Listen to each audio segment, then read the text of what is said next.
अनि मैले त्यहाँ कमरेड प्रचण्डलाई यसो हेरेर के भने विद्वान ठुल्ठुलाहरूले त के भन्थे भने मभन्दा अगाडिका विद्वानहरूले दुनियाँको बारेमा व्याख्या गरे, तर महत्त्वपूर्ण कुरा दुनियाँलाई बदल्नु थियो। कमरेड, तपाईँले यत्रो जनमुक्ति सेना गठन गरेर यत्रो सारा कुरा गरेर यत्रो जनयुद्ध त गर्नुभयो, तर समाज बदलिएन। तपाईँले गर्नुभएको जनयुद्धको के अर्थ भयो र भन्ने मैले प्रचण्डसँग टक्कर लिने नेता केपी ओलीको मन्त्री हुन मन्जुर हुन्छन् भने हामीले युनिभर्सिटीमा जागिर खाएर त्यत्रो अपराध के गरे हो र? अब बडका बडका नेताहरू चाहिँ सबभन्दा ढिलो आउने, सबभन्दा छिटो बोल्ने, अनि कोही बिरामी भयो भन्ने, कोही हतार छ भन्ने। अब के गर्छौँ भने अर्कोचोटिदेखि महिलाई नबोलाउने, यो त अलिकति भड्काउ कुरो गर्दो रहेछ, हुँदैन भन्ने डाँडा कटाइदिने। जस्तो प्रचण्डहरूलाई आतङ्कवादी भन्थे, शेरबहादुरहरू बोरामा टाउकामा झोलामा टाउको लिएर आऊ, बोरामा पैसा लिएर जाऊ भन्थे। त्यहाँ यो माओवादी भन्नेलाई चाहिँ लखेटिकन सिद्ध्याउनुपर्छ। प्रचण्डले त्यही शेरबहादुरसँग घाँटी जोडे। तिनै योगेश भट्टराईहरू अहिले प्रचण्डका हर्ताकर्ता छन्। कोही केही बोल्दैन। यहाँ सब एकछिन म कोही क्रान्तिकारी हुँ भने, कोही गुरिल्ला हुँ भने, कोही के, सबैले त्यो कुरा कसैले पनि भनेन। चरम अवसरवाद भनेको त्यहाँभित्र छ। म पो बाबुको छोरो भएको हुनाले के फरक पर्छ र होइन भनिदिन्छु। ल्याङ गर्छ, यता गर्छ, उता गर्छ, एउटाले भन्छ, अर्कोले काट्छ, अर्कोले आउँछ, अर्कोले काट्छ, काटाकाट गर्छ, आखिरमा मर्छ। मैले 52 सालमै निष्कर्ष के निकालेँ भने यो कम्युनिस्ट आन्दोलन वास्तविक कम्युनिस्ट आन्दोलन नभएर टाठाबाठा पढे लेखेका महत्त्वाकांक्षी वाममार्गी बौद्धिकहरूको खेलोमेलो गर्ने थलो हो। त्यसको दण्ड म अहिलेसम्म भोग्दैछु। हाम्रो आन्दोलनलाई यसो भन्ने त्यो चाहिँ नभन्ने, तर व्यवहारबाट त्यही कुरा सिद्ध गरिदिने। वास्तविक कम्युनिजम खोज्नको लागि चीन जाने होइन, अमेरिका जाने हो भन्छन्। केही न केही नभए यस्तो भएको होला त। छोरो अस्ट्रेलियामा छ, 2 करोडको गाडी चढ्छ, होटलको सेफ छ। मैले यहाँ एउटा साइकल किन्न सकिनँ, कसरी त्यस्तो भयो होला त? टोटल मेरो 37 वर्षको इन्कम 7 लाख रहेछ। छोरीको बिहा गरेँ, अर्को 3 लाख ऋण लाग्यो, टाँट पल्टे। नेताहरू व्यङ्ग गर्छन्, ठुल्ठुला बुद्धिजीवीहरू देख्नुभयो नेताहरूको अघि बोल्ने। 2 वर्ष अगाडि कमरेड प्रचण्डसँग एउटा कार्यक्रममा मसँगै परेँ। आज जसरी किन हो नि, म पनि परेँ नि। नेता मात्रै ल्याएर उफार्ने न यिनीहरूको बुद्धि त हुन्छ त्यस्तो। व्यवस्था नभए पनि त्यही हुन्छ, रीतिथिति नभए पनि त्यही नै हुन्छ। अब यस्तो कम्युनिजममा पिएचडी गरेको इत्यादि भन्ने एउटा इस्टाब्लिस मान्यता भए पिएचडी गरेको त्यस कारण आयो बुढो भनिदिन्थे, कुरेसी दिन्थ्यो। त्यो त होइन। पिएचडी गरेको हेरेर पढे लेखेका मान्छे बौला हुन्छन् भनिदिएको छ तल, कार्यकर्ताले ताली ठोकिया छ। अनि मैले त्यहाँ कमरेड प्रचण्डलाई यसो हेरेर के भने विद्वान ठुल्ठुलाहरूले त के भन्थे भने मभन्दा अगाडिका विद्वानहरूले दुनियाँको बारेमा व्याख्या गरे, तर महत्त्वपूर्ण कुरा दुनियाँलाई बदल्नु थियो। कमरेड, तपाईँले यत्रो जनमुक्ति सेना गठन गरेर यत्रो सारा कुरा गरेर यत्रो जनयुद्ध त गर्नुभयो, तर समाज बदलिएन। तपाईँले गर्नुभएको जनयुद्धको के अर्थ भयो र भन्ने मैले त्यही व्यक्तिले त्यही समयमा के भन्नुभएको थियो भने मान्छेहरू भन्दै गर्छन्, आफ्नो कुरा गर्दै जानुपर्छ। कार्यकर्ताले ताली बजाए तलबाट। कुनै हालतमा सम्भव छैन। त्योमा डिबेटलाई केन्द्रित गरौँ न। मेरा छोराछोरीले जनयुद्ध गर्नु के अपराध हो, मैले छोराछोरी पाउनु अपराध हो भनेर डिङ हाँक्दै हिँड्नुहुन्छ प्रचण्डले। हामीले त्यो भने हो र? हामीले तिम्रो छोराछोरीको चाहिँ वरियता हुन्छ कि हुँदैन भनेको मात्रै हो नि त। यसको पालो कि उसको पालोमा भनेको थियो त। हामीले किन रेणुलाई बनायो त भनेकै छैन नि। खम्बासिङ बाको पालो कि रेणुको पालो पो भनेको त। यति भनेको छोराछोरी किन पायो, किन फलानु बनायो हामीले भनेकै होइन। उहाँहरू त नपुंसक छस्, त बलवान छस्, त अझै छोराछोरी जन्मन लायक छस् पो भन्छन् त गाँठे। हामीले त के भने तपाईँहरूले परिवर्तनको दुरुपयोग गर्नुभयो, तपाईँहरूले नातावाद परिवारवाद गर्नुभयो, तपाईँहरूले वर्गको कुरा गर्नुभयो, वर्गलाई छोड्नुभयो। अहिले मिना खोज्ने बेला छैन। सेल्फ जस्टिफिकेसन होइन, सेल्फ क्रिटिसिजम। हामीबाट गल्ती भएकै छ, तपाईँहरूबाट यो भएन, यो विचलन हुँदैछ, तपाईँहरूले सक्नु भएन, यो पार्टीको जिम्मेवारी पूर्ण रूपमा मलाई दिनुहोस् भनेको मैले मोहन वैद्यलाई नै। त्यसपछि एकाडेमीमा सिपी गजुरेलसँग त्यस्तै पर्यो। यो सबै प्रचण्डले गरिरहँदा तपाईँहरू चाहिँ कहाँ हुनुहुन्थ्यो भने मैले 1 रुपियाँ पनि कसैले यहाँ छ भन्न सक्दैन नि? सक्छ? कहाँ छ त त्यसो? के त्यसो भने माओवादी पार्टी वास्तवमा शून्य सम्पत्ति भएको पार्टी हो त? सुरेश आलेहरू नक्कु जेलमा हुँदाखेरि म सुन्तोलाको ढाकर बोकेर उहाँहरूलाई भेट्न गएको थिएँ। यदि यस्तो हो भने त खतरनाक भयो त। यो त एकदमै साथीहरूको जीव ज्यानमाथि नै षड्यन्त्र हुने हो र नेतृत्वको लागि आफ्नै साथी ढाल्ने हो भने त बाफ्रे बाफ्रे बाफ्रे, यो त कल्पना नै गर्न सकिँदैन नि। यो घातको या त क्षतिपूर्ति होइन भने आत्मआलोचना, यो दुईटा नहुँदासम्म कुनै वैकल्पिक आन्दोलन हुँदैन र हुँदैन। मै भन्छु, किन मै त एथोरिटी हुँ, कसैले माने पनि नमाने पनि मै हुँ एथोरिटी यसको, र त्यस्तो हुँदैन। अब जीवन पद्धतिबाट हेऱ्यो भने हामी सबै ठग मैले देखेसम्म, किनभने राम्रो हामीलाई नै लाउनु पर्ने, मिठो हामीलाई नै राम्रो खानुपर्ने, कान्छी हामीलाई नै चाहिने, यौन फन्डा हामीले नै गर्नुपर्ने। एउटै कान्छीको लागि त सबै कुरा केन्द्रित रहेछ नि त, त्यहाँ देखियो नि त। भनेपछि कान्छी त महत्त्वपूर्ण रहेछ नि त। प्रचण्डसँग टक्कर लिन खोज्ने नेतासँग एउटा गर्लफ्रेन्डलाई हेर्ने दृष्टिकोण पनि सही छैन भने त कसरी जनयुद्ध भएको कुरा मान्ने हामीले? धन्न म फर्केर हेर्छु, यति बेइमानी भए पनि गरिएछ, जागिर भए पनि खाइएछ, किताब भए पनि लेखिएछ र यो कोट लाउन सक्ने भइएछ भन्ने लाग्छ मलाई। अनि कहाँ आइपुग्ने भने सुरेन्द्र केसी दरबारिया, आफू दरबारको हन्डी खाने, अनि सुरेन्द्र केसी दरबारिया हो भन्ने अनेक फन्डाहरू चलाउने। त्यो कारणले कम्युनिजम असफल भएको छ। हामीले शासन गरेको पनि 30 वर्ष त भयो, के गर्यौँ त हामीले? ल भनिदिउँ त। राजाले उद्योग खोलेको, राजाले यो उद्योग नेपाल र नेपालीको लागि खोलेको भए त कपासको खेती पनि गर्नुहुन्थ्यो नि त। उद्योग त खोल्नुभयो, तर धागो त इन्डियाबाट ल्याउनु भयो नि, खोइ त उद्योग कपास खोलेको। ल मलाई त कहिलेकाहीँ म कसरी जीवित छु भने जस्तो लाग्छ। ऋषि कटेलजीहरू नहुँदासम्म त्यो पार्टीको एकका मै हुन्थे, त्यहाँको अध्यक्ष उहाँ हुनुभएपछि त्यो ढोका पनि बन्द गरिदिनु भयो। कसरी बाँचेँ होला? मलाई ए बाबा मैले कम्युनिजममा पिएचडी गरेँ अनि राष्ट्रियताको बारेमा चिन्तन मनन गरेँ, त्यो नै मेरो अपराध हो त? त्यसले गर्दै मैले निषेधित हुनुपर्ने? तर यही चिज भयो, सस्टेनेबल हुँदैन भन्नेमा उभियो कि भन्ने चाहिँ मलाई संसार उत्तर कोरिया पनि घुमियो। उत्तर कोरियामा जाँदाखेरि सास फेर्नु पनि डर लाग्थ्यो, तपाईँलाई म इमान्दार भन्छु। बाफ्रे म त थरर भएँ, किनभने त्योभन्दा अगाडि जानेको एउटाले त क्यामेरा फोटो खिचेको थियो अरे, त्यो क्यामेरै थुतेर ग्लोबल्ली सबैभन्दा धेरै हेरिने मान्छे म हुँ अहिले नेपालबाट ग्लोबल्ली। मैले यो गुखापत्र इत्यादिलाई भनेको चाहिँ के भने त्यो त हाम्रो करबाट चलेको संस्था हो नि। लो कान्तिपुरले त निजी हो, साउले मलाई दिएन सिद्धो कुरा, अनि गुखापत्रले किन नदिने? मलाई मेरो पनि त हक लाग्छ नि त्यहाँ। यो उसको आफ्नो बरकतबाट, उसको बाउले दिएको खर्चबाट कटाएर किनेको क्यामेरा लिएर ऊ यहाँ उभिएको छ। यो लगेर सोसियल मिडियामा उसले जोड्छ र यहाँबाट आएको भ्युजको आधारमा 2 पैसा प्राप्त गर्छ, फेरि ऊ यो खिच्न यहाँ आउँछ। आज यो थियो र न ऊ यहाँ छ, यो नभए कहाँ जान्थ्यो त? ऊ खाडी जान्थ्यो र अहिलेसम्म ऊ मरिसकेको हुन्थ्यो। म त्यहाँ 1 सेमेस्टर जहाँ पनि जहिले पनि हार्डवर्ड नै गफ दिन्छन् यहाँ, झुवाक चल्यो हार्डवर्ड भन्ने पनि के रहेछ भनेर मैले अब के गर्नु, मलाई पनि हार्डवर्ड पढ्ने मन छ, अब महँगो छ भन्छन्, खर्च जुटाउन गाह्रो हुन्छ भनेर एउटा अन्तर्वार्तामा बोलेको थिएँ। नेकपा संयुक्तको नेता पुजारी भएर जीवन बिताइरहेको छ बोस्टनमा। हामी रात दिन अमेरिकालाई गाली गर्छौँ, पुरोहितलाई कालो मुसो लगाउँछौँ, जनरल चुडाउँछौँ, हेर्नु न त्यतातिर नजाउँ। फर्केर आउँदाखेरि हाम्रो कोठाको मुनिबाट नग्न तस्बिर विथ टेलिफोन नम्बर केटीहरूको त्यहाँ पठाइएको रहेछ। क्लियर छ त्यो किन पठाइयो भनेर। सभापति महोदय, वक्ता साथीहरू त अधिकांश हिँडिसक्नुभयो, रहेका वक्ता साथीहरू, पत्रकार मित्रहरू, जे विषयमा हामीहरूले आज छलफल गर्न गइरहेका छौँ त्यो विषयको मुख्य चुनौती भनेको पनि आज हामीले जसरी कार्यक्रम सञ्चालन गरेका छौँ त्यही नै हो भन्ने जस्तो लाग्छ क्या मलाई। अब बडका बडका नेताहरू चाहिँ सबभन्दा ढिलो आउने, सबभन्दा छिटो बोल्ने,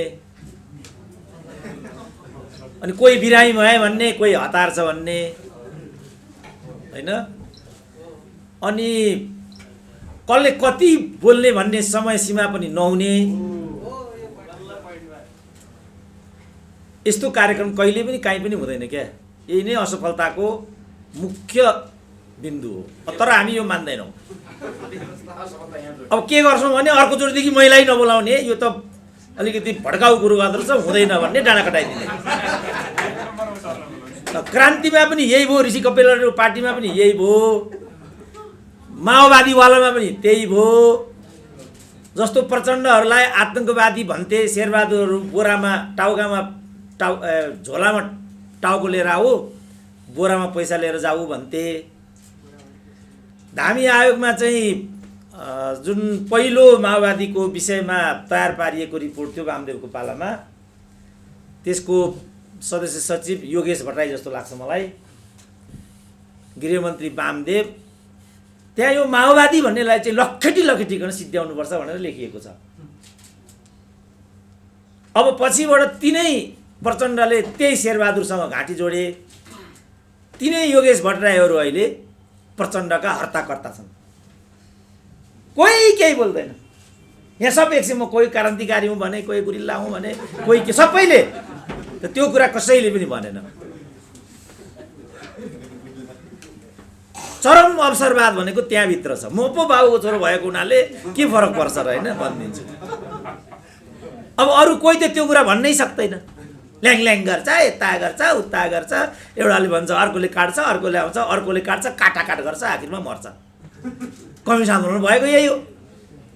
त्यसकारण मैले 52 सालमै निष्कर्ष के निकालेँ भने यो कम्युनिस्ट आन्दोलन वास्तविक कम्युनिस्ट आन्दोलन नभएर टाठाबाठा पढे लेखेका महत्त्वाकांक्षी वाममार्गी बौद्धिकहरूको खेलोमेलो गर्ने थलो हो। त्यसको दण्ड म अहिलेसम्म भोग्दैछु। हाम्रो आन्दोलनलाई यसो भन्ने त्यो चाहिँ नभन्ने, तर व्यवहारबाट त्यही कुरा सिद्ध गरिदिने। अब के उपाय छ त? अहिलेको प्रश्न यो हो, के गर्ने त? अब यहाँ मित्रले भन्नुभएको छ के छ त एउटा वैकल्पिक उपाय, त्यो कुरा ठोस रूपमा आएन भन्ने खालको। जस्तो आवतीजीले धेरै राम्रो बोल्ने मध्ये एउटा आवती पनि हो। राम्रो बोल्न त कोही पनि कम छैन अहिले त, तर निकै राम्रो बोल्ने मध्येमा एउटा आवती पनि हो। पुँजीवादले कहाँ के थाई समाधान र वैकल्पिक व्यवस्था दिएको छ त? त्यस्तो दृष्टान्त कहाँ छ भन्नु हो। अब अमेरिकैबाट थाल्ने हो भने मान्छेहरू वास्तविक कम्युनिजम खोज्नको लागि चीन जाने होइन, अमेरिका जाने हो भन्छन्। किनभने अमेरिकामा पद्धति छ, गर्नेले खान पाउँछ, नगर्नेले खान पाउँदैन, धेरै काम गर्नेले बढी खान्छ, थोरै काम गर्ने कम खान्छ। त्यही कारण हो नेपाली जस्तो खालि एउटा डिग्री, त्यो पनि पूर्ण डिग्री होइन, कुनै नेपाली डिग्रीलाई त्यहाँ गएर थप 2 वर्ष नपढिकन अमेरिकाले मान्दैन। कुनै डिग्री, लयरको डिग्री, एमबिबिएसको डिग्री, कुनै पनि डिग्री, त्यहाँ गएर थप अर्को एउटा डिग्री लिनुपर्छ, अनि मात्रै त्यो डिग्री चाहिँ सेलेबल हुन्छ। त्यस्तो कमजोर डिग्री लिएर गएको मान्छेले सम्म त्यहाँ गाडी बन्दोबस्त गर्छ, घर घडेरी बन्दोबस्त गर्छ, जीवन चलाउँछ। केही न केही त होला नि त, केही न केही नभए यस्तो भएको होला त, केही न केही त पक्कै होला। यही कुरा युरोपमा छ, यही कुरा अन्यत्र पनि छ, अस्ट्रेलियामा पनि छ। मेरै छोरो अस्ट्रेलियामा छ, 2 करोडको गाडी चढ्छ, ऊ होटलको सेफ छ। मैले यहाँ एउटा साइकल किन्न सकिनँ, कसरी त्यस्तो भयो होला त? टोटल मेरो 37 वर्षको इन्कम 7 लाख रहेछ, छोरीको बिहा गरेँ, अर्को 3 लाख ऋण लाग्यो, टाँट पल्टे। नेताहरू व्यङ्ग गर्छन्, ठुल्ठुला बुद्धिजीवीहरू देख्नुभयो नेताहरूको अघि बोल्ने, सबै फोकस बुद्धिजीवीहरू मूर्ख हुन्छन् भन्ने थियो। सबै सुनिरहन्छ तपाईँहरूले, नेताहरूको सोचाइ त्यस्तो छ। तर वास्तवमा स्क्यान्डिनेभियन कन्ट्रीमा कम्युनिजमले जो परिकल्पना गरेको आर्थिक सामाजिक व्यवस्था हो, ठ्याक्कै त्यो छ। त्यहाँ कुनै पनि 18 वर्ष पुगेको मान्छेलाई तलबी सुविधा हुन्छ। बेरोजगार भत्ता त युकेमा पनि छ, स्क्यान्डिनेभियन कन्ट्री होइन त्यो, अरू मुलुकहरूमा पनि अनेकौँ सुरक्षाहरू छन्। त्यही कारणले आज कम्युनिजमलाई पुँजीवादले जित्यो। यही हो नि तथ्य, कोही मान्दैन यो कुरा। 2 वर्ष अगाडि कमरेड प्रचण्डसँग एउटा कार्यक्रममा मसँगै परेँ। आज जसरी किन हो नि, म पनि परेँ नि, नेता मात्रै ल्याएर उफार्ने न यिनीहरूको बुद्धि त के भएर म पनि परेँ। भरे सोधौँला, मेरो जन्मजय साथी भएर, यो केटो विद्यार्थी भएर हो कि के हो थाहा छैन, परेँ म पनि होइन। युवा नेता, दुवै युवा नेता छन् बा, त्यस कारणले पो हो कि त्यो पो हो कि त्यहाँ पनि म परेछु। परेपछि मैले के भने हुन्छै त्यस्तो व्यवस्था नभए त्यही हुन्छ, रीतिथिति नभए पनि त्यही नै हुन्छ। रीतिथिति भएपछि यो होला। अब यस्तो कम्युनिजममा पिएचडी गरेको इत्यादि भन्ने एउटा इस्टाब्लिस मान्यता भए पिएचडी गरेको त्यस कारण आयो बुढो भनिदिन्थे, कुरेसी दिन्थ्यो। त्यो त होइन। पिएचडी गरेको हेर त्यो पढे लेखेका मान्छे बौला हुन्छन् भनिदिएको छ, तल कार्यकर्ताले ताली ठोकिया छ। यही हो यहाँको मान्यता। अनि मैले त्यहाँ कमरेड प्रचण्डलाई यसो हेरेर के भने विद्वान ठुल्ठुलाहरूले त के भन्थे भने मभन्दा अगाडिका विद्वानहरूले दुनियाँको बारेमा व्याख्या गरे, तर महत्त्वपूर्ण कुरा दुनियाँलाई बदल्नु थियो। कमरेड, तपाईँले यत्रो जनमुक्ति सेना गठन गरेर यत्रो सारा कुरा गरेर यत्रो जनयुद्ध त गर्नुभयो, तर समाज बदलिएन। तपाईँले गर्नुभएको जनयुद्धको के अर्थ भयो र भन्ने मैले कार्यकर्ताहरूमध्ये कतिले उनकै हुँदाहुँदै पनि ताली ठट्टाए।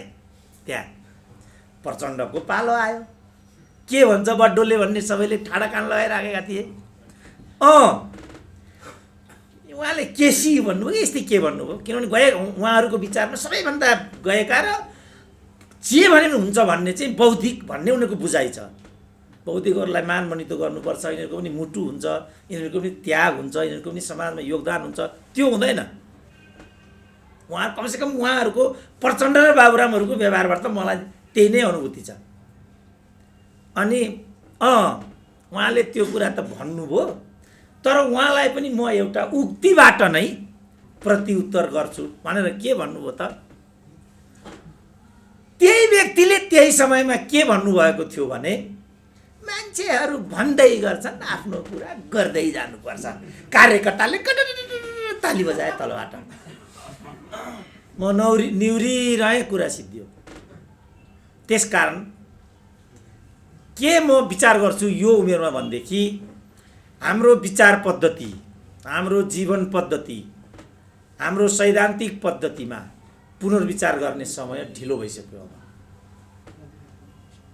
अब 1950 दशकको क्रान्तिको कुरा गरेर 21औं शताब्दीको क्रान्ति र परिवर्तन अनि रूपान्तरण सम्भव छैन, कुनै हालको सम्भव छैन। त्योमा डिबेटलाई केन्द्रित गरौँ न।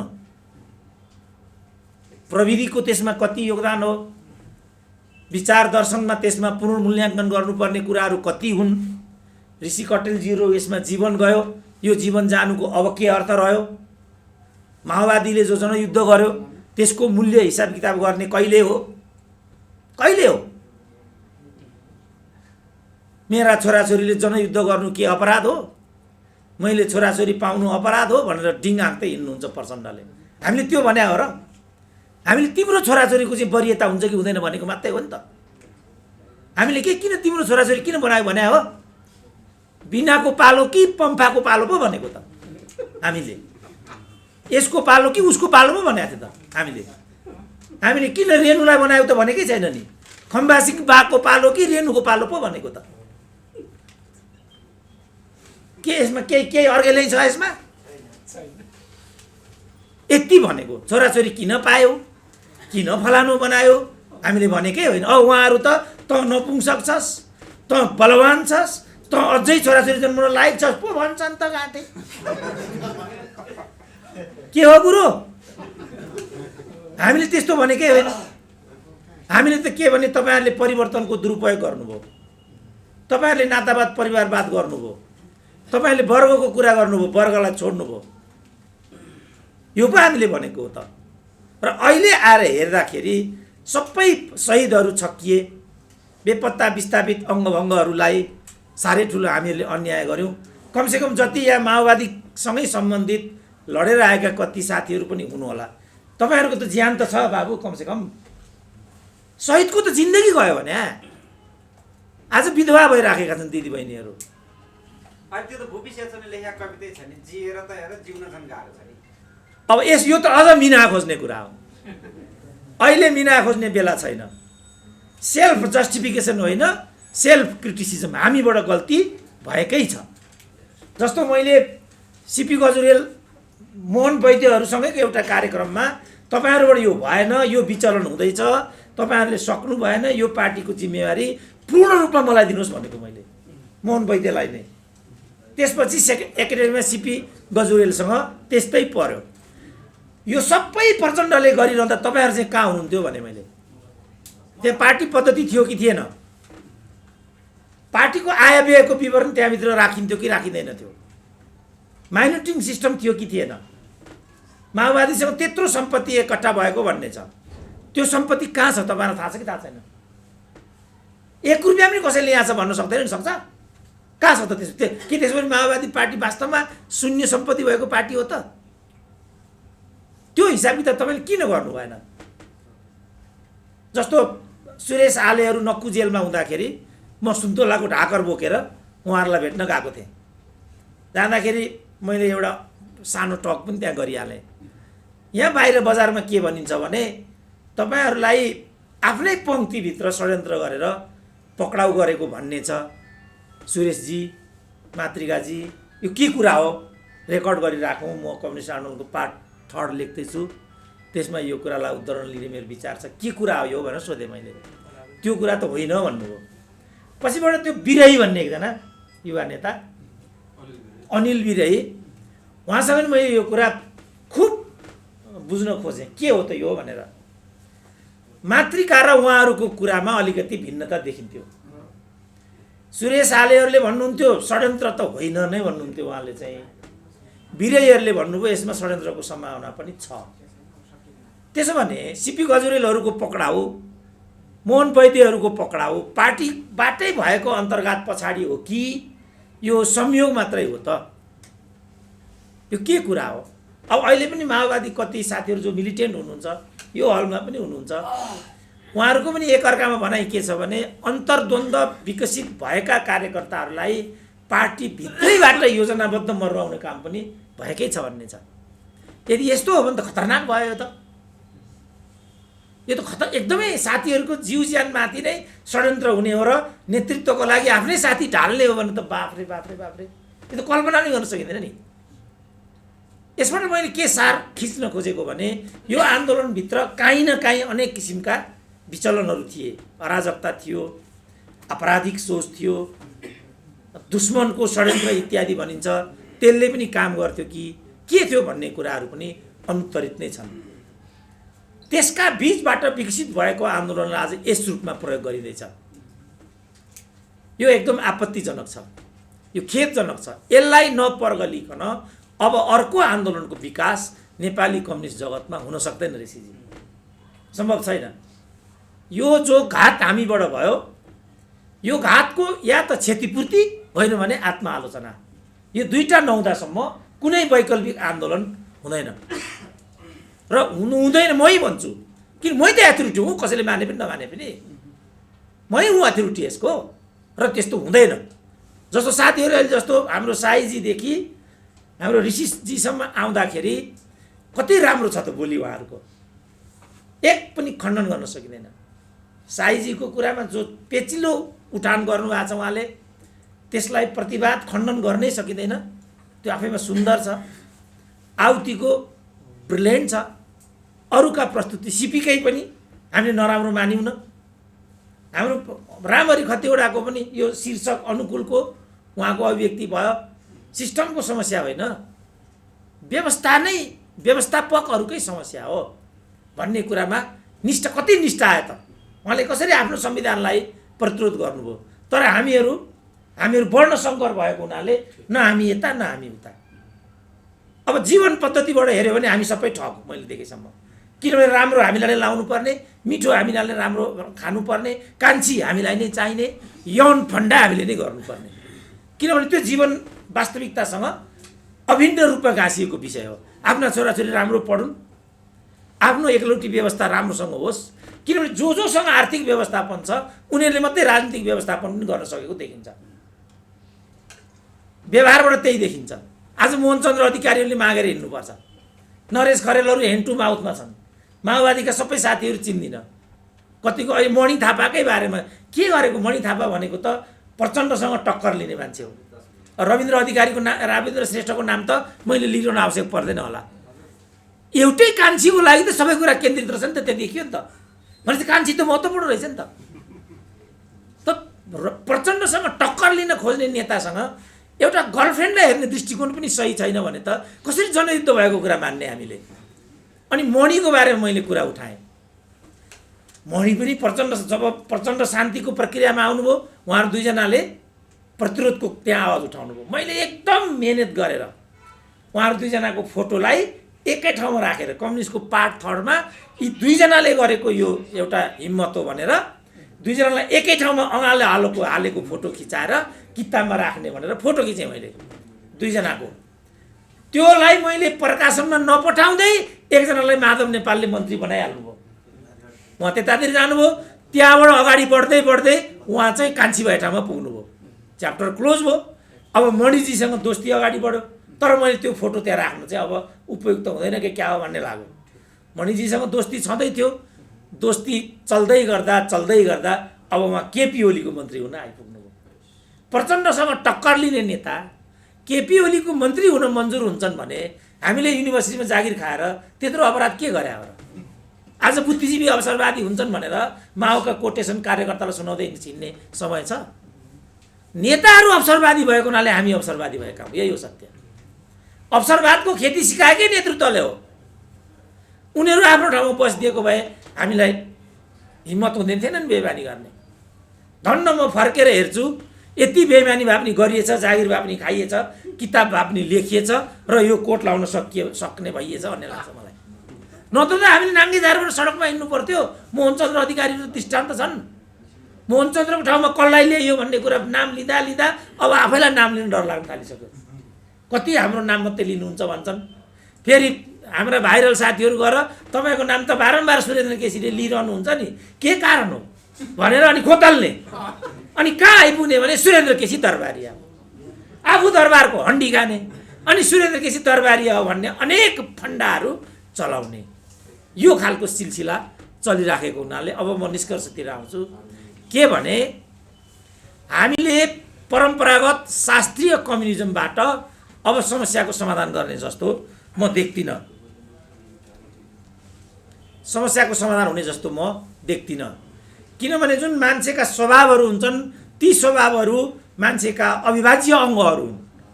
जुन कुरा अघि पनि मैले भने मिठो खानै पर्ने, मिठो लाउनै पर्ने, आफ्नो छोराछोरीले नै राम्रो गरोस् भन्ने लाग्ने दुनियाँका छोराछोरी पो रोल्पामा शहीद भए त। बाबुरामकी छोरी त पिएचडी गर्दैछिन्, अब आउने क्याबिनेटमा परराष्ट्र मन्त्री हुन्छन्। बिनाहरूको कुरा पनि यही हो। प्रकाश भएको भए उनी हुन्थे प्रधानमन्त्री। पक्का कुरा यही हो नि। त यसले के देखाउँछ भने सबै मानिसहरूमा ती आकाङ्क्षाहरू विद्यमान छन्। त्यो कारणले कम्युनिजम असफल भएको छ।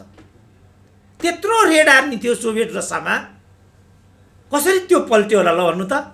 म रसियाको भ्रमण गर्न गएँ गत वर्ष, पिटर्सबर्गसम्म पुगेँ म। हाम्रो भाइ चाहिँ भारतीय होइन, सँगै गयौँ हामी, सबै हामी हेरेर आयौँ। त्यहाँ हामीले पिटर्सबर्ग हेऱ्यौँ नि, कस्तो छ पिटर्सबर्ग। निकोलस सेकेन्डको दरबार पनि हेर्नु नि कस्तो थियो त्यो दरबार भनेर। चन्द्र शमशेरको दरबार हामीले देखेका छौँ नि।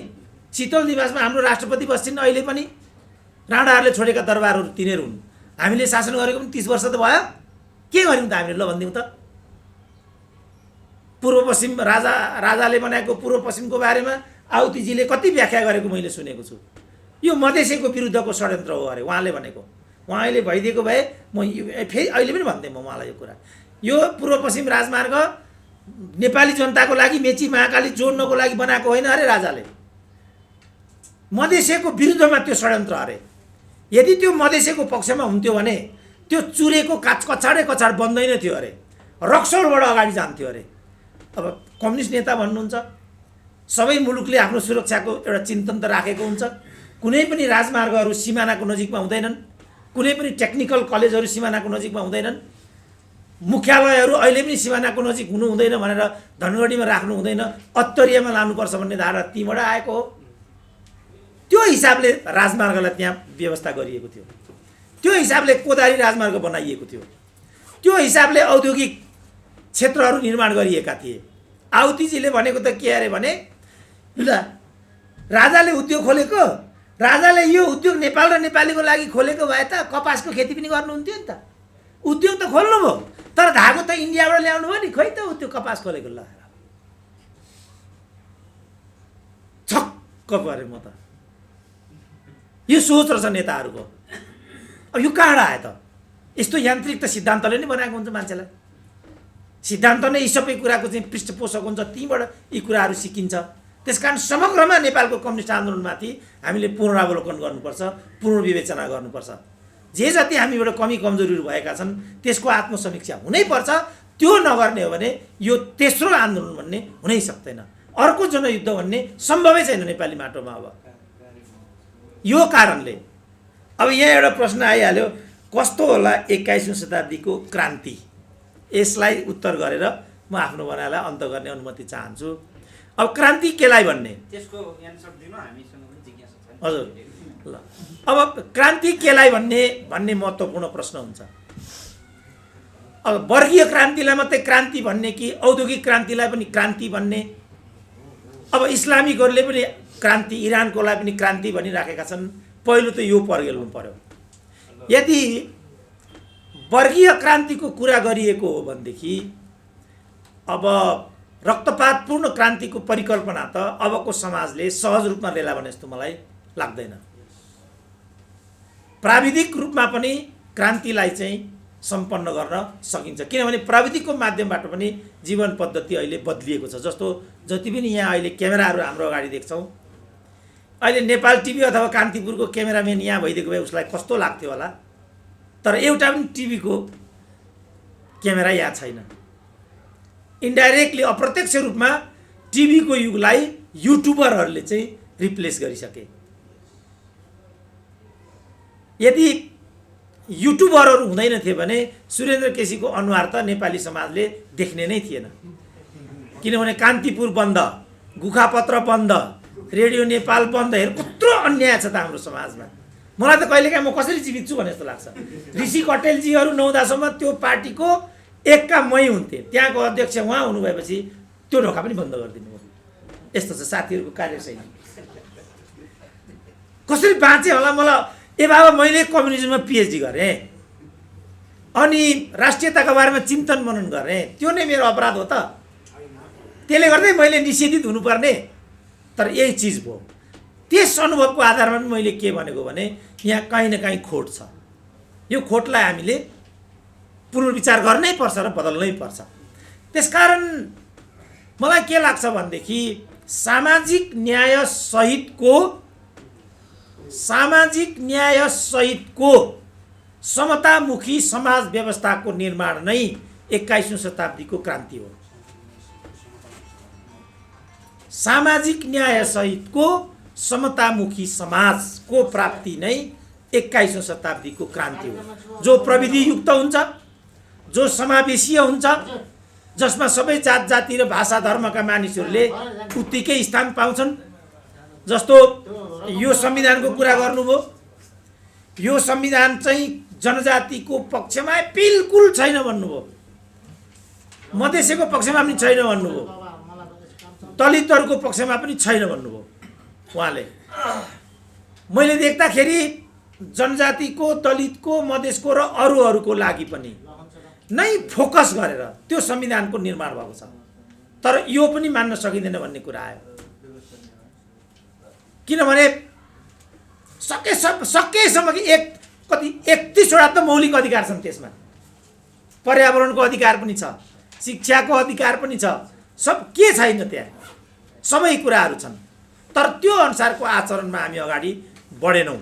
त्यो खालको आचरणमा जाने गरीको प्रत्याभूति खोजेको दस्तावेज र क्रान्ति मैले लेख्दा आजको आवश्यकता हो, र त्यो नै मैले लेख्दा 21औं शताब्दीको क्रान्ति हो।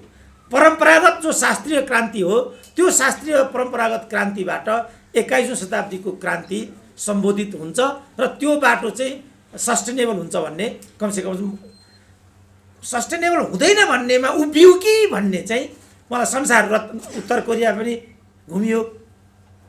उत्तर कोरियामा जाँदाखेरि सास फेर्नु पनि डर लाग्थ्यो, तपाईँलाई म इमान्दार भन्छु। एकचोटि चाहिँ किम इल सुङको जन्मस्थलमा हामीलाई पुर्याएपछि लामो जङ्गलको बाटो रहेछ, हिँड्दा हिँड्दै हामी थाक्यौँ। बिचमा चाहिँ किम इल सुङको शालिग रहेछ। एकदम म थाकेँ, थचक्क शालिगमा बसेँ। पर एउटा रेड आर्मी कुदेर आएर stand up, he is our president and you are standing here, why this is भनिदियो। बाफरे म त थरर भएँ। किनभने त्योभन्दा अगाडि जानेको एउटाले त क्यामेरा फोटो खिचेको थियो अरे, त्यो क्यामेरै थुतेर रिल च्यातेर फालिदिएको थियो अरे। मात्रै होइन, तिनलाई त झन्डै कारबाही हुन खोजेको थियो अरे भन्ने मैले सुनेको थिएँ। र उत्तर कोरिया जानुभन्दा अगाडि मैले के निर्णय गरेको थिएँ भने म उत्तर कोरियामा कुनै पनि गल्ती नगरिकन फर्केर आउँछु, तर मैबाट त्यो गल्ती भयो। के त त्यसो भने कम्युनिस्ट शासनमा सबै मान्छेले आतङ्कित नै हुनुपर्ने हो? त्यही हो कम्युनिस्ट शासन भनेको? मेरो विचारमा पुनर्विचार गर्नुपर्छ। होइन, त्यो सबैभन्दा निर्ढुक्क छाती पारेर हिँड्ने व्यवस्था भनेको कम्युनिजम हो। उनीहरूको त्यो मर्मको, उनीहरूको त्यो चाहनाको त्यहाँ ठुलो इज्जत हुनुपर्छ। त्यसकारण कम्युनिजम भन्ने मेरो बुझाइ हो। तर उत्तर कोरियाबाट थर्केर आएको मेरो मन अहिले पनि उत्तर कोरिया भनेपछि यहीँ पनि यो कुरा मैले किन भने होला नि, भरे के हुन्छ होला भने जस्तो लाग्छ। यो ठिक छैन। हामी चाहिँ किम इल सुङहरूको त्यहाँ सब राखिएको रहेछ, त्यो ठाउँमा गयौँ। त्यो ठाउँमा चाहिँ त्यो ठाउँ त यस्तो लाग्यो, त्यो व्याख्या म गर्दिनँ। हामी लास्टमा पुग्यौँ, 2 बाबु छोराको लास त्यहाँ सुताइएको थियो। एकदम तिखर एउटा बत्तीको प्रकाशले 2 जनाको लासलाई सुतिराखेको त्यो देखाउँदो रहेछ। अर्को सानो अहिलेको को पनि मेरो लास यहाँ राख्नु भनेको छ अरे। त्यो ठाउँ रिजर्भ छ अहिले नै, अहिले नै भनेको छ अरे, यहाँ राखिदिनु मेरो चाहिँ भनेको। त्यसरी नै राखेको छ, राखेको रहेछ त्यहाँ। अनि हाम्रा अब गएपछि अब म त अब बुर्जुवा भइहालेँ होइन। अरू कतिपय त्यहाँ क्रान्तिकारी साथीहरू पनि थिए। एकजनाले क्रान्ति ठटाइहाल्यो, भ्वाक्कै बनाइदिइहाल्यो। म त थर भइहालेँ। मैले देख्दा यो पनि कम्युनिजम होइन। यस्तो कि पहिल्यै भन्नु पर्यो तपाईँहरूले यसरी जानुहोस्, यसमा यो व्यवस्था छ, यस्तो यस्तो हुनुपर्छ कि त्यो भन्नु पर्यो।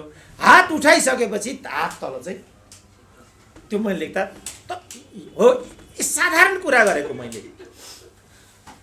यो सबै हेर्दा मलाई के लाग्यो भनेदेखि हामीले समष्टि जो एउटा कम्युनिस्ट टेन्डेन्सी छ यसमा पुनर्विचार गर्नुपर्छ र 21औं शताब्दीको अनुकूल त्यसलाई बनाउनुपर्छ। मैले देख्दाखेरि 21औं शताब्दीको क्रान्ति भनेको त्यही नै हुनेछ र त्यही नै हो। अब म लामोतिर जान्न, किनभने मैले अमेरिकन लाइब्रेरीबाट पब्लिक स्पिकिङमा ग्रेजुएट गरेको हो। त्यहाँ चाहिँ गुरुले के सिकाउँथे भने कुनै पनि कुरा 1 घन्टा मात्रै मान्छेले 2 कानले सुन्छ अरे। कुनै पनि कुरा 1 घन्टा चाहिँ एटेन्टिभली सुन्छ अरे, 1.5 घन्टासम्म 1 कानले मात्रै सुन्छ अरे। 1.5 घन्टा गइसकेपछि 2 कानले सुन्दैन अरे। हामी त यहाँ 4 घन्टा भइसक्यो। अनि क्यामेरामा रेकर्ड छ, चिन्ता लिनु पर्दैन। त्यसकारण म यति मात्रै भनेर विश्राम लिन चाहन्छु। सानो कुरा गरिहालौँ न प्लिज। हजुरले भन्नुहुन्छ कि गोर्खापत्रले ठाउँ दिएन, नेपाल टेलिभिजनले ठाउँ दिएन, यसले दिएन, उसले दिएन भनेर। तपाईँ यो देशका प्रधानमन्त्रीभन्दा बढी सुनिनुहुन्छ, देखिनुहुन्छ। यसमा केही गुनासोको कुरा त भएन भनेर बाहिर मानिसले भन्छन् है। जो मान्छे देखिरहेछ उसैले गुनासो गर्ने भनेर भन्छन्। एउटा यो पनि भन्नु होला। अर्को के छ त भन्नुहुन्छ भने जिन्दगीभरि कम्युनिस्ट आन्दोलनको बारेमा पढेर पढाएर जिन्दगी उत्तरार्धमा आएर त्यही आन्दोलनको विस्मरण गर्दै हिँड्ने कहीँ न कहीँबाट परिचालित सुरेन्द्र केसी भन्छन्। एक त्यसपछि पहिलो बिर्सिने बेला भइसक्यो नि त। रात बिरात राजा ज्ञानेन्द्रलाई भेट्ने, त्यसको भाङ खाने छोरो पारसलाई भेट्दैन, दिउँसो आएर चाहिँ कम्युनिस्ट र व्यवस्थाको विरोध गर्ने भनेर पनि आरोप। 3टा भयो है। अब पहिलो चाहिँ यो पत्र पत्रिका स्थानको कुरा आयो। त्यो चाहिँ वास्तवमा मैले मेरो लागि भनेको होइन। यदि पद्धति बसेन भने मेरो त कुनै प्रकारले म निस्किहालेँ। तपाईँहरू कसरी आफ्नो प्रतिभालाई अगाडि ल्याउनु होला भन्ने चिन्ताका लागि म त्यहाँ बोलेको। मलाई थाहा छ ग्लोबल्ली सबैभन्दा धेरै हेरिने मान्छे म हुँ अहिले नेपालबाट ग्लोबल्ली। किनभने अहिले त विज्ञान र प्रविधि र अरू हामी पो यो खालका छौँ त। तर सोसियल नेटवर्क, सोसियल मिडियामा त कतिचोटि हेऱ्यो, कति मिनट हेऱ्यो, सम्पूर्ण कुरा त्यो ढाँटिँदैन। र त्यसरी हेर्दाखेरि सबैभन्दा लामो अवधि, सबैभन्दा धेरै र अधिकांश ठाउँमा हेरिनेमा म पर्छु। यो मेरो चिन्ता नै होइन। मेरो आफै 24वटा किताबहरू छन्। मेरो आफै 2000 भन्दा बढी मेरा लेखहरू छन्। ती त पक्कै छापिएकै छन्। यो किन छापिएन भन्ने गुनासो पनि होइन। मैले यो गुखापत्र इत्यादिलाई भनेको चाहिँ के भने त्यो त हाम्रो करबाट चलेको संस्था हो नि। लो कान्तिपुरले त निजी हो, साउले मलाई दिएन सिद्धो कुरा। अनि गुखापत्रले किन नदिने मलाई? मेरो पनि त हक लाग्छ नि त्यहाँ। म मेरो लागि बोलेको होइन, म तपाईँहरूको लागि बोलेको, युवाहरूको लागि बोलेको। म एकदम मलाई थाहा छ नि त। अब अहिले मेरो चाहिँ एउटा मैले यो कोरोना कालमा आफ्नो जीवन कथा बारेको एउटा किताब लेखेँ 1200 पृष्ठको।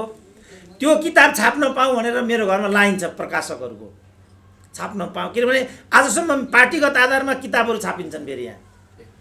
तिमीहरू त्यो पार्टीकरण गरेर तिमीले यिनीहरू भौतिक हत्यारा हुन् भने तिमीहरू बौद्धिक हत्यारा होसम्म पनि भनेको छु मैले। त्यस कारणले भनेको मैले। र उनीहरूलाई थाहा छ हामीले गलत गऱ्यौँ, सुरेन्द्र केसीलाई विभेद गऱ्यौँ भन्ने त उनीहरूलाई पनि थाहा भइसक्यो। अनि डाक्टर साहब त्यो चाहिँ कसलाई दिने हो, हामीलाई दिने हो कि भनेर लाइनमा आइराखेका छन् होइन। मेरो लागि यो पटक्कै हुँदै होइन। त्यस कारणले म यो आवाज दिइराखेको हुन्छु। र अहिले पनि सबै युवाहरू त यहाँ बिचरा यहाँ 21-22 वर्षभन्दा माथिको कोही युवा छैन। यो उसको आफ्नो बरकतबाट, उसको बाउले दिएको खर्चबाट कटाएर किनेको क्यामेरा लिएर ऊ यहाँ उभिएको छ। यो लगेर सोसियल मिडियामा उसले जोड्छ र यहाँबाट आएको भ्युजको आधारमा 2 पैसा प्राप्त गर्छ। फेरि ऊ यो खिच्न यहाँ आउँछ। आज यो थियो र न ऊ यहाँ छ। यो नभए कहाँ जान्थ्यो त ऊ खाडी जान्थ्यो र अहिलेसम्म ऊ मरिसकेको हुन्थ्यो। यो आवाज दिएको हो नि मैले त।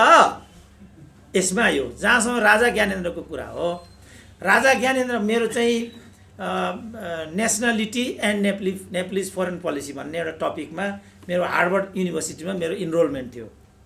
म त्यहाँ 1 सेमेस्टर जहाँ पनि जहिले पनि हार्वर्डमा गफ दिन्छन् यहाँ। झुवाक चल्यो यो हार्वर्ड भन्ने पनि के रहेछ भनेर मैले अब के गर्नु, मलाई पनि हार्वर्ड पढ्ने मन छ, अब महँगो छ भन्छन्, खर्च जुटाउन गाह्रो हुन्छ भनेर एउटा अन्तर्वार्तामा बोलेको थिएँ। बिहानै एउटा मान्छे आयो, तपाईँ हार्वर्ड पक्का जाने हो? जाने हो, ल जानुहोस्, कति खर्च लाग्छ? म भएँ भनिदियो। अनि मैले के गरौँ होला भनेको, बोस्टनमा। हार्वर्ड कहाँ छ भन्ने पनि मलाई थाहा थिएन। हार्वर्ड बोस्टनमा रहेछ। बोस्टनमा एउटा भाइ रहेछ त्यहाँ। डाक्टर साहब हजुर हार्वर्ड आउने अरे? म बोस्टनमा छु है हजुर भन्यो एउटाले। ओहो तिमी त्यहाँ छौ, के काम गर्छौ भन्नुभएको। यहाँ नेकपा संयुक्तको मान्छे हो त्यो, फेरि युवा नेता नेकपा संयुक्तको मान्छे। म हार्वर्ड छु, अब के अरे बोस्टन छु भन्छ। के गर्नुहुन्छ बाबु त्यहाँ भनेर मैले सोधेँ। म यहाँ पुजारी छु भन्छ। ल नेकपा संयुक्तको नेता पुजारी भएर जीवन बिताइरहेको छ बोस्टनमा। हामी रात दिन अमेरिकालाई गाली गर्छौँ, पुरोहितलाई कालो मुसो लगाउँछौँ, जनरल चुडाउँछौँ। हेर्नु न त्यतातिर नजाउँ तर हजुर हजुर होइन, पार्टी जुनसुकै भए पनि त्यो मान्छे किन त्यस्तो भयो भन्ने कुरा हो नि। त्यो कुरा जस्तो अहिले सबै यहाँ भनौँ, सबैको यहाँ प्रोफेसन के लाउने हो भनेदेखि कोही पनि ठिक प्रोफेसन छैन यहाँ। किनभने पेट त एउटा महत्त्वपूर्ण प्रश्न रहेछ नि त। त्यस कारण उसले किन त्यो पेसा लियो जाने भने सक्ता इमान्दारिताका साथ गर्ने हो। तपाईँलाई थाहा छ प्रस्टिट्युसनको सबभन्दा सेफ र नम्बर 1 एक्सलेन्ट प्रस्टिट्युसन चाइनामा छ। के भन्नुहुन्छ त्यो बहिनी जो त्यो पेसा गरिदिउन् त्यहाँ गएर? सेफ, सबभन्दा संसारका सबभन्दा क्यापिटलिस्टहरू पश्चिमी जर्मनीलाई पनि भन्छ। पश्चिमी जर्मन त नेक्स्ट हो, चाइना 1 नम्बर चाहिँ चाइना हो। हामी चाइनासँगै गएको होइन? चाइना होइन होइन। चाइनाको एउटा सुनाइदिउँ म। साङ्घाईमा हाम्रो बसाइ पर्यो। साङ्घाईमा हामी रुम रिजर्भ गरेर बजार घुम्न गयौँ। फर्केर आउँदाखेरि हाम्रो कोठाको मुनिबाट नग्न तस्बिर विथ टेलिफोन नम्बर केटीहरूको त्यहाँ पठाइएको रहेछ। क्लियर छ त्यो किन पठाइयो भनेर। तब त्यो कम्युनिस्ट कन्ट्री हो कि होइन अब छलफलको विषय हुन्छ, छोडिदिउँ होइन। अब राजा ज्ञानेन्द्रको सन्दर्भमा, राजा ज्ञानेन्द्र त्यो टपिक मेरो भएको हुनाले मैले चाहिँ अब रोल अफ रोयल्टिज भन्ने छ टपिक एन्ड नेपाली। हजुर छोडिदिउँ न बाबु, त्यो छोडिदिउँ क्या त्यो सबैतिर गयो भने त कहिले पनि पार लाग्दैन क्या, कहिले पनि पार लाग्दैन होइन। अब मलाई सोध्नु त जिब्रो जहाँ मणि थापाको चिप्लियो मोरल्ली उहाँले रिजाइन गर्नुपर्छ। मेरो पोजिसन यो हो मोरल्ली, किनभने साधारण मिस्टेक होइन नि त्यो। अब नैतिकता आफ्ना हुन्छन्, कुरो सिद्धियो। अघि मणि थापाको म कुरा गर्न आउनु, त्यो 2टा फोटोमा आउन त्यो कम्प्लिटै हुन पाएन छ। के भन्छन् भने मणि थापाको बारेमा वास्तवमा हेन्टु माउथ छ उहाँलाई र ससुरालमा बसेर पेट पाल्नुहुन्छ। त्यो बाध्यताले उहाँ त्यहाँ पुग्नु भएको भन्ने छ। जो चाइनिज बहिनीको मैले कुरा गरेँ, मणि थापाको समस्या त्यही हो भने अनि केही वैकल्पिक उपाय परिपालन गर्नुपर्ने। यही कार्यक्रममा मैले बादलसँग एउटा स्पिच गरेको थिएँ। बादललाई हेर्दैखेरि बादल जस्तो कहिले नबर्सिने के होला मलाई त्यस्तै लाग्थ्यो क्या। म धेरैजसो नेताहरूलाई हेपी पनि राखेको हुन्छु, फेरि त्यो ठिक होइन तर म हेपी राखेको हुन्छु। बादललाई पनि त्यही हिसाबले हेरिरहेको थिएँ। तर बादलको त्यहाँ मैले अभिव्यक्ति सुन्दाखेरि केही प्रतिभा त भएन जस्तो मलाई प्रभाव लागेको थियो। त केपी ओलीको मिनिस्टर हुन आउनुभयो भने अब के मणि थापाको कुरा होइन, त्यो कुरा त्यो टपिक भएको हुनाले म अन्तर्वार्ता लिने एपोइन्टमेन्ट मैले पाएँ। मेरो चाहिँ यस्तो छ, म एपोइन्टमेन्ट चाहन्छु। 1-2 महिना पछाडि चाहिँ त्यो एपोइन्टमेन्ट मैले पाएँ र त्यो टक मैले त्यहाँ गरेको थिएँ। अब त्यो टक मैले त्यो इन्टरभ्यू लिएर म यहाँ आइसकेपछि व्याख्या किसिम किसिमको हो। गोपाल किराँती लेभलका मानिसहरूले पनि अघि हाम्रो आउतीको जस्तो शैलीमा ठुल्ठुला बौद्धिकहरू के भन्नुभयो नि त उहाँले पढ्नु भएन, त्यो उहाँको समस्या हो नि। हामीले पढौँ, यसको लागि हामीले प्रताडित हुनुपर्ने? मुख्य कुरा यो डिग्रीबाट हामीले देश र जनताको विरुद्धमा गऱ्यौँ कि देश र जनताको पक्षमा गऱ्यौँ भन्ने न हो। यदि देश र जनताको पक्षमा हामीले केही गरेको छ भने वा केही नगरे पनि विरुद्धमा केही गरेको छैन भने अहिले त्यही काफी भएन। र मेरो च्यालेन्ज छ, मैले नेपाली समाजमा अरू केही गरेको भनेर म क्लेम गर्दिनँ। एउटा कुरा म के क्लेम गर्छु भने नेपाल राष्ट्र र नेपाली जनताको विरुद्धमा मैले केही पनि गरेको छैन र गर्ने पनि छैन। कति गर्ने त एउटा साधारण एउटा पढे लेखेको मान्छेले योभन्दा बढी के, किनभने सबै यहाँ कर्मचारी मात्रै 21,000 त रहेको सूचीमा छन् भन्ने छ। नेताहरू त 90% छन् भने पनि अनौठो हुँदैन। त्यो गर्दाखेरि चाहिँ क्रान्ति नै हुने, हामीले यति गर्दाखेरि चाहिँ प्रतिक्रान्ति गरेको हुने सम्भावना म मान्दिनँ। त्यो हिसाबले मैले त्यहाँ भेटेको थिएँ। तर साथीहरूले अब सिद्धियो सुरेन्द्र केसी राजा ज्ञानेन्द्रसँग मिलेर प्रतिगमन ल्याउने भयो र भविष्यको प्रधानमन्त्री यही हो समष्टि भन्थे होइन, भन्थे त्यो होइन होइन। नम्बर 2 नम्बर 3 के थियो? जिन्दगीभरि कम्युनिस्ट आन्दोलन पढ्ने र पढाउने उत्तरार्धमा आएर विस्मरण गर्दै। अब पारसको पनि त्यहाँ कुरा आएको थियो। पारसलाई मैले अहिलेसम्म भेटेको छैन। अब रङ कोटिङ पनि हुँदो रहेछ भन्ने कुरा यहाँबाट देखिन्छ। पारसलाई चाहिँ मैले अहिलेसम्म भेटेको छैन, सिद्धो। अब म चाहिँ अब अखिलबाट डेभलप भएको हुँ होइन। मलाई यतिको त्यही सङ्गठन र त्यो विचारले बनाएको भन्ने पुरा मलाई चाहिँ महसुस छ। म जब साँच्चै कम्युनिजम र कम्युनिस्ट नेता कम्युनिस्ट आन्दोलनका विरुद्धमा साँच्चै प्रहार र विष बमनको स्थिति हुन्छ, त्यो बेला म ढाल भएर उभिन्छु। अरू बेला म आलोचनात्मक सोच र चेत राख्छु। त्यो विष बमन होइन भन्ने अनुरोध गर्न चाहन्छु। साँच्चै त्यो कुरा आयो भने म ढाल भएर उभिन्छु। त्यो मेरो चाहिँ अन्तिम मेरो यही नै हो। फेरि म ढाल भएर उभिन्छु। म सम्पूर्ण नेताहरूको पनि बचाउ गर्छु, बौद्धिक रूपमा पनि प्रतिवाद गर्छु। यो आन्दोलनलाई म कहिले पनि कन्डेम गर्दिनँ। तर यो नाममा सुती खेती गरेर आफन्तजनहरूलाई भन्नु, अब अहिले उनीहरूको नाम लिँदा आफैलाई पनि दिक्क लाग्न थाल्यो। घरबाट पनि यस्तो नगरिदिनु भन्न थालिसके। आफू र आफन्तलाई मात्रै परिपोषण गर्ने जुन नेतृत्वको शैली हो त्यसको विरुद्धमा चाहिँ म अन्तिमसम्म उभिन्छु। त्यो विष विमान होइन।